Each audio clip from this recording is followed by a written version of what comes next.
ভক্তি ভালোবাসার গল্প ভিলেনহীন ধারাবাহিক জি বাংলার নতুন সিরিয়াল তারে ধরি ধরি মনে করে এবার ভাঙছে বাংলা টেলিভিশনের চিরচেনা নিয়ম, যেখানে ষড়যন্ত্র, কুটকাচালি আর খলচরিত্র প্রায় বাধ্যতামূলক হয়ে দাঁড়ায়, সেখানে এই ধারাবাহিক যেন একেবারে উল্টো পথে হাঁটছে। চরিত্র বিন্যাসে চমক। রীতা দত্ত চক্রবর্তী আগের সিরিয়ালে শাশুড়ি মায়ের নেতিবাচক রূপে ঝড় তুলেছিলেন, এবার ফিরছেন পুরোপুরি ইতিবাচকতায়। অহনা দত্ত বহুদিন খল চরিত্রে দেখা গেলেও এবার গল্পে তিনি সহায়ক শক্তি।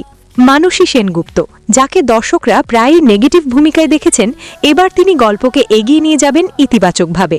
দর্শকদের প্রশ্ন, এ কি তবে প্রথম বাংলা ধারাবাহিক যেখানে কোনো ভিলেনই নেই? দর্শকদের প্রতিক্রিয়া।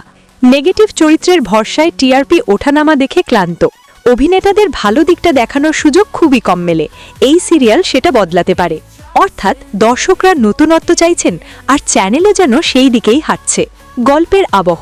নবদ্বীপ, বেনারস, বৃন্দাবনকে ঘিরে আধ্যাত্মিক পরিবেশ, পরিবার, স্নেহ, সম্পর্ক আর ভক্তির রেশে এগোচ্ছে গোড়া রূপমঞ্জরির যাত্রাপথ।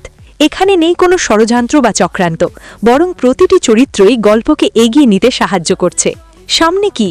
বাংলা টেলিভিশনের নিয়ম বলছে সংঘাত ছাড়া নাটক জমে না, কিন্তু তারই ধরি ধরি মনে করি সেই ধারণাকেই চ্যালেঞ্জ করছে। ইতিবাচক চরিত্র, আধ্যাত্মিক আবহ আর মানবিক টানাপড়নের মিশলে কি তৈরি হবে নতুন অধ্যায়? এখন শুধু সময়ই বলবে দর্শকরা কতদিন ভিলেনহীন গল্পে বাধা থাকবেন।